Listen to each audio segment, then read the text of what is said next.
बोलिए श्री राधा वल्लभ सरकार की जय। सद्गुरुदेव भगवान की जय। ना गुरुरधिकं तत्त्वं ना गुरुरधिकं तपः ना गुरुरधिकं ज्ञानं तस्मै श्री गुरुवे नमः। प्यारे प्रभु भक्तों, प्यारे भगवतजनों, आप सभी नित्य प्रति भगवान का पावन सत्संग श्रवण कर रहे हैं। आजकल आप उपनिषद और वेदांत की चर्चा श्रवण कर रहे हैं। प्यारे भक्तों, मैं बार बार आपको ये बात कह रहा हूं कि जो उपनिषद है, जो वेदांत है, जो वेद की जो और विशेष जो वेद के मंत्र हैं जिनको हम नहीं समझ पाते हैं, उन्हीं को उपनिषद ने हमें सरलता से समझाने का कार्य किया है। प्यारे भक्तों, और अलग अलग उपनिषद की चर्चा आपको रोज मैं बता रहा हूं। आज 33 और उपनिषद, इसमें जो विशेष बात कही है और इसमें जो बात आई है वो आई है, आपने सुना होगा, मातृदेवो भव, पितृदेवो भव, आचार्य देवो भव, अतिथि देवो भव, श्रद्धया देयम, श्रिया देयम, हिया देयम, मिया देयम, सविता देयम।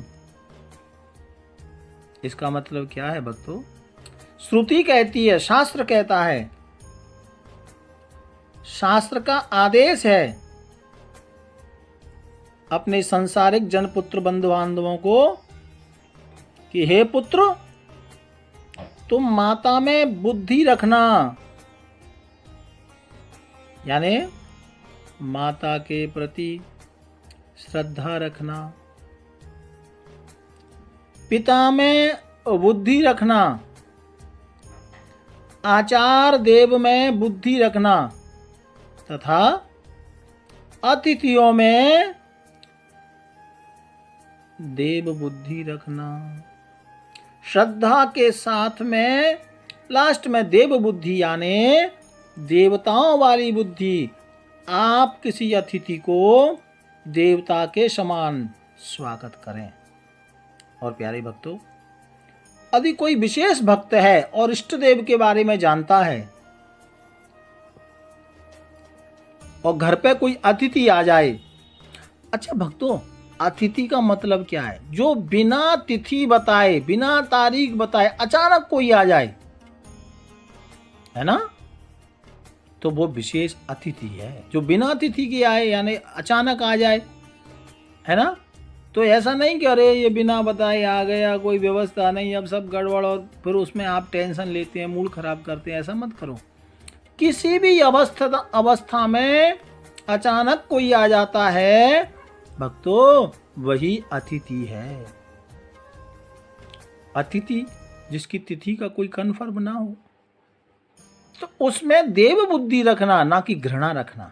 कई बार हम लोग, मैंने देखा है, बिना बताए कहीं आप चले जाए, अचानक कहीं जाना हो जाए, कोई आपका बहुत, कितना भी कोई प्रेमी है, तो फिर वहाँ थोड़ा अच्छा फीलिंग वो नहीं करते, है ना। तो ऐसा नहीं। इसीलिए मैं कहता हूँ कि जीवन में सरलता रखो। सरलता में आपको बनावट करने की जरूरत नहीं पड़ेगी, और बनावट जब नहीं आएगी तो अतिथि का स्वागत सत्कार आप सरलता से कर सकते हैं। इसलिए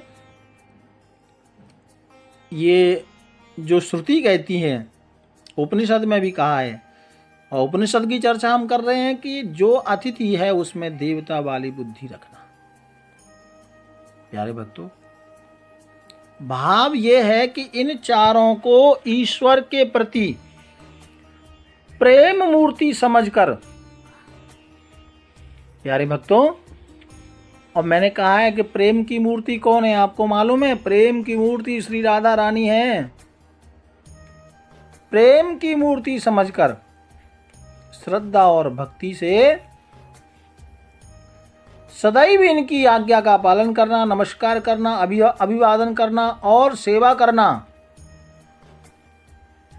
ये जरूरी है भक्तों। यही गृहस्थाश्रम का धर्म है।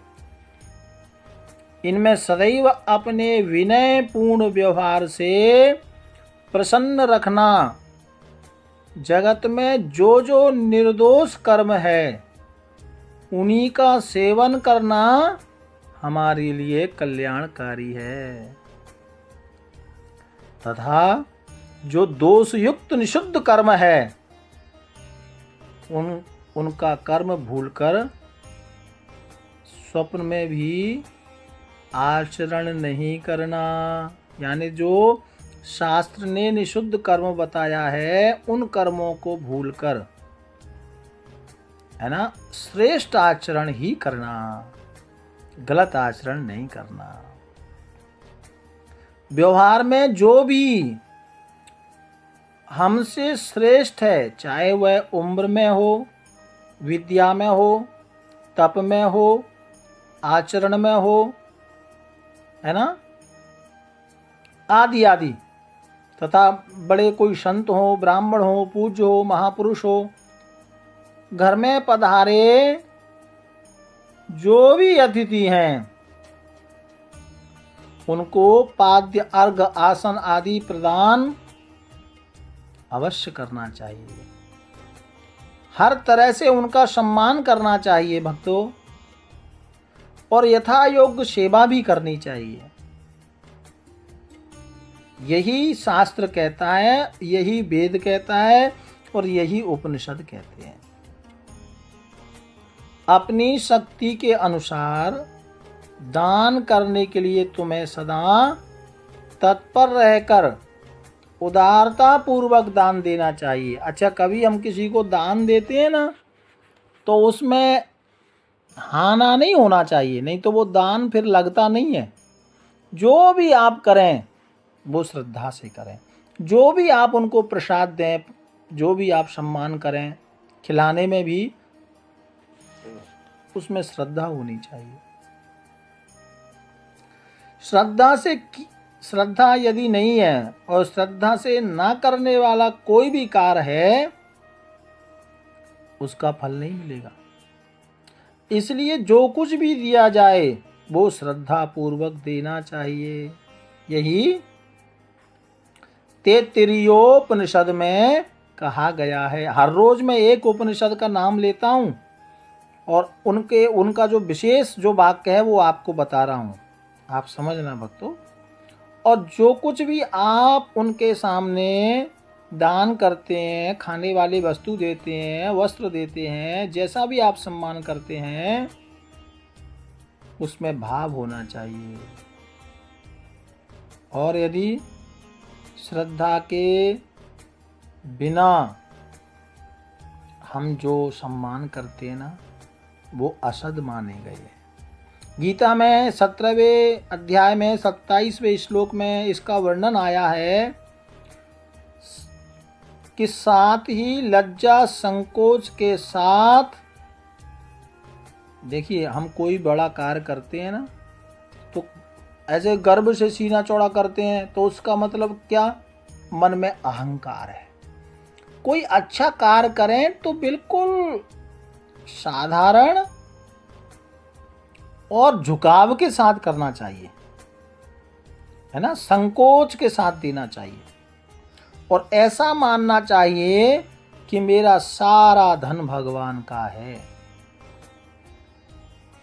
यदि इसे मैं अपना मानूं तो अपराध है।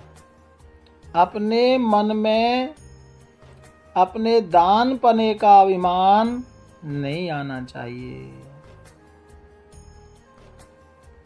मैंने देखा है, मेरे अपने जीवन में ऐसे कितने लोग हैं कि जो कई बार धर्म कार्य करते हैं, दान करते हैं और कहते हैं स्वामी जी नाम नहीं आना चाहिए, नाम नहीं, क्योंकि वो इस बात को जानते हैं हम किसी का उपकार कर रहे हैं। ऐसी भावना मन में लाकर अभिमान या अवनय का भाव नहीं प्रकट करना चाहिए। प्यारे भक्तों, अतिथि सेवा में शास्त्रों में सबसे अधिक महत्व दिया है। अतिथि सेवा का सबसे बड़ा महत्व है। शास्त्र कहता है कि अतिथि सेवा के लिए आवश्यक वस्तुओं का अधिक भाव संग्रह करना चाहिए, क्योंकि अतिथि सेवा गृहस्थ जीवन में सदाचार का एक अति आवश्यक अंग है। यदि गृहस्थाश्रम में अतिथि का स्वागत नहीं किया तो वह गृहस्थाश्रम ठीक नहीं है। अपना पेट तो पशु भी भरता है मेरे भाई, इसलिए अतिथि कोई भी आए श्रद्धा भाव से उसका स्वागत करें, ये श्रुति कहती है। जितना गृहस्थ में मानव अतिथि सेवा में उदारता का भाव रखता है, उससे ईश्वरीय सेवा हेतु भोग पदार्थ संग्रह करने में कठिनाई का सामना नहीं करना पड़ता। इसका मतलब यह है कि जो व्यक्ति सेवा भाव, अन्न, भोजन, प्रसाद, है ना, या चाय पानी नाश्ता जो भी खिलाने में जो भाव रखता है ना, उसको कभी इन सब वस्तुओं के लिए, खाद्य पदार्थ वस्तुओं के लिए कठिनाई का सामना नहीं करना पड़ता। ऐसा श्रुति का उद्घोष है, ऐसा वेद का कहना है। इसलिए श्रद्धया देयम, श्रिया देया, हिया देयम, मिया देयम, सविदा देयम। श्रद्धा भाव से कार्य करने में ही वह सफल माना गया है। प्यारे भक्तों, आज हमने तैत्तिरीय योपनिषद का ये एक विशेष जो चर्चा है वो सुनी। कल अगले उपनिषद में से एक विशेष वाक्य हम श्रवण करेंगे। भाव प्यार से राधे राधे राधे। राधा वल्लभ